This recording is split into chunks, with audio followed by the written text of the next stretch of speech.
Shalom, selamat pagi. Sebelum kita mulai renungan pagi kita, mari kita berdoa. Bapa yang maha baik, terima kasih Tuhan, karena kebaikan Tuhan pagi hari ini kami boleh ada untuk memulai satu hari baru dalam hidup kami. Biarlah Tuhan kasih karunia Tuhan menyertai setiap daripada kami, memberkati setiap daripada kami juga Bapa, dan kami juga mau jadi berkat Tuhan di dalam hidup kami di hari yang baru ini. Pagi hari ini Tuhan kami mau belajar untuk lebih baik lagi Tuhan dari hari yang lalu Bapa. Biar pagi hari ini kami boleh menjadi lebih baik melalui renungan pagi kami pagi hari ini. Biar ini boleh menjadi bekal buat kami untuk menjadi berkat lagi Tuhan di dalam hidup kami. Terima kasih Tuhan. Haleluya. Amin. Ya, shalom, selamat pagi semuanya. Pagi hari ini saya akan membawakan satu renungan yang saya kasih judul Siapakah Aku? Dalam renungan sebelumnya, saya membawakan renungan yang saya kasih judul Akulah Tuhan. Nah, hari ini renungan saya kasih judul Siapakah Aku? Nah, setelah di renungan sebelumnya, Tuhan sudah menyatakan bahwa Dialah Tuhan. Dan Dia yang berdaulat atas hidup kita, Dia yang tahu apa yang terbaik buat kita. Nah, sekarang yang menjadi pertanyaan adalah, kalau kita udah tahu Dia Tuhan yang maha segalanya, menjadi pertanyaan berikutnya adalah, siapakah aku? Siapakah kita di hadapan Tuhan? Nah, pagi hari ini kita mau belajar, siapakah kita di hadapan Tuhan? Di hari-hari belakangan ini, saya melihat banyak sekali orang-orang yang mulai malas-malesan, bahkan mulai kecewa sama Tuhan, seakan-akan bahwa Tuhan gak menyertai hidup mereka, Tuhan gak memberkati mereka, Tuhan gak menjawab doa-doa mereka. Jujur, saya mengatakan begini bukan saya melihat orang lain, tapi saya sendiri juga pernah mengalaminya. Dan saya bawakan renungan ini juga sebagai satu confess pribadi buat diri saya sendiri. Nah, tapi setelah saya renungkan, kita seharusnya nggak boleh seperti itu. Dan pertanyaan siapakah aku itu yang menentukan kenapa kadang kita merasa kecewa, kadang kita merasa bahwa Tuhan nggak memberkati kita dan kita mempertanyakan Tuhan. Nah, pagi hari ini kita mau belajar siapakah kita, siapakah aku, sehingga kita bisa berintrospeksi diri bahwa kita nggak seharusnya kecewa dan mempertanyakan Tuhan. Nah, saya mau ambil satu cerita di dalam Alkitab tentang satu tokoh yang luar biasa, yaitu Musa. Kalau kita kenal Abraham sebagai bapak orang beriman, menurut saya Musa juga layak ya untuk dikategorikan sebagai bapak orang beriman. Kita belajar dari hidup Musa. Nih, kita belajar dari awal. Waktu Tuhan minta Musa untuk membawa bangsa Israel keluar dari Mesir, kita membayangkan deh kalau diri kita tuh Musa. Waktu Tuhan ngomong sama kita nih, bawa bangsa Israel keluar dari tanah Mesir untuk ke tanah perjanjian. Nah, waktu itu kalau kita jadi Musa, kita mikir, paling kalau kita bawa bangsa Israel keluar dari Mesir, paling jauh jalan 40 hari. Nah, kalau menurut saya cari tuh di Google tuh ya, jarak dari Mesir ke Israel itu kurang lebih 800 km. Atau kalau berjalan kaki itu 25 hari. Saudara bisa cari juga. Nah, saudara bayangkan, waktu seandainya kita jadi Musa, wah paling jalan kaki 25 hari nyampe. Nah, tapi pada kenyataannya Musa membawa bangsa Israel selama 40 tahun. Itu yang pertama. Itu udah satu, nggak sesuai ekspektasinya si Musa.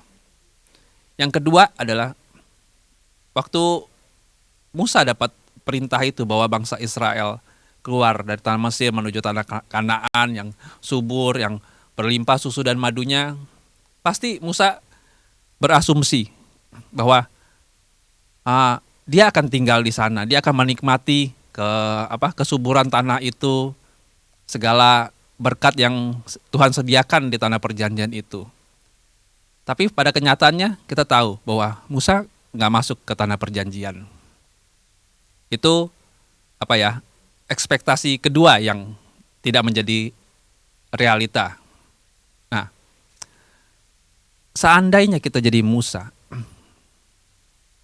apakah kita akan kecewa sama Tuhan? Kalau jujur saya pribadi, saya pasti tanya sama Tuhan, Tuhan tega amat ya?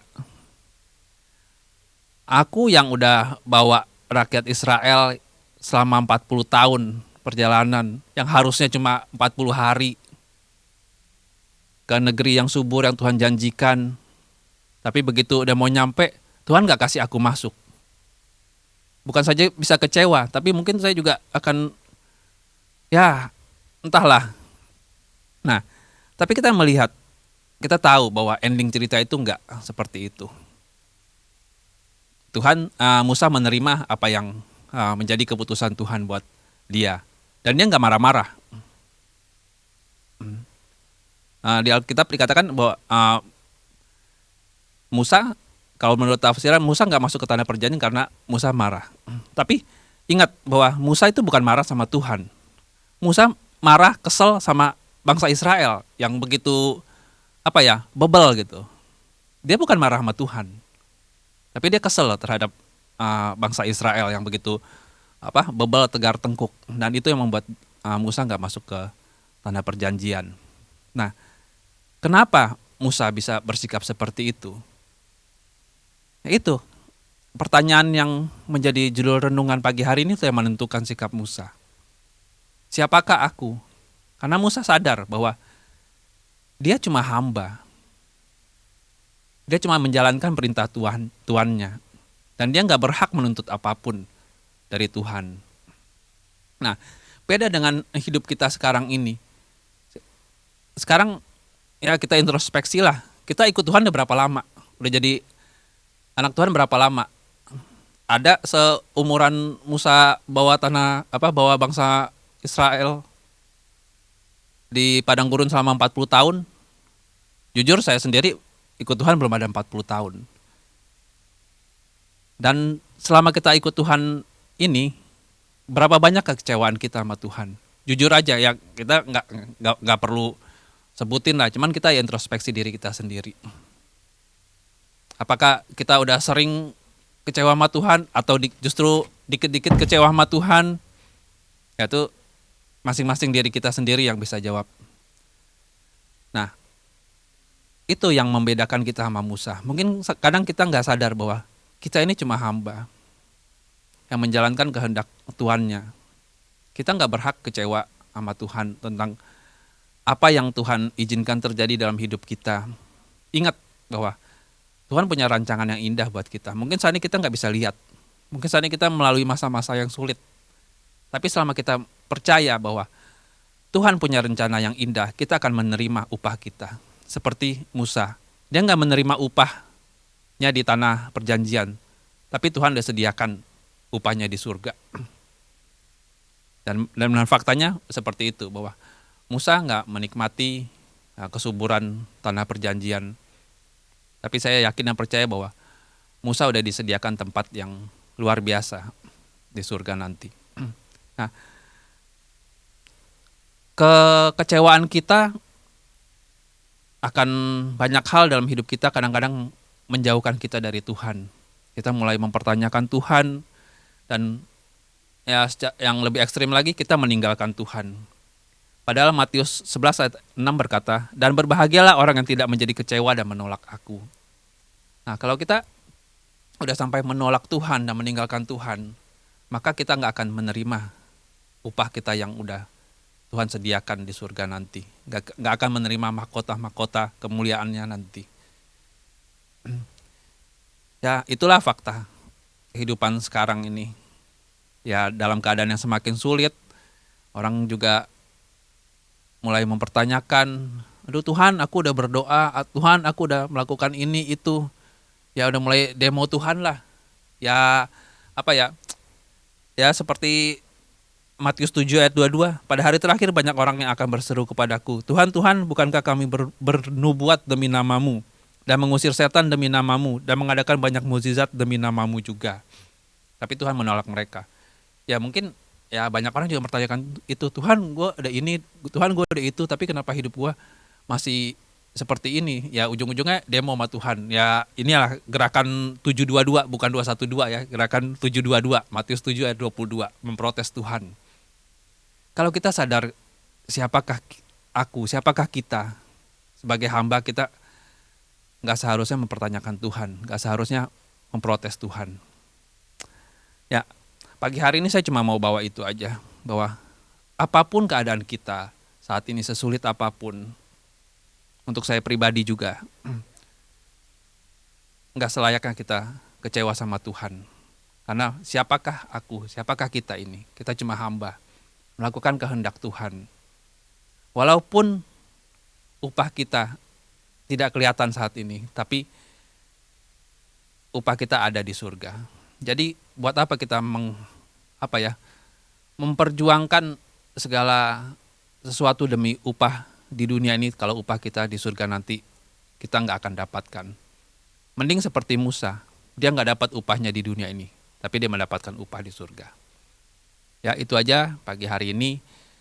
Jadi tetap semangat untuk menjalani hari-hari yang Tuhan ditambahkan, dengan tetap menjadi berkat dan tetap kuat, tetap percaya bahwa Tuhan menyertai hidup kita sampai kapanpun juga. Mungkin saat ini sulit, tapi bersama Tuhan saya yakin kita akan melewati semua ini.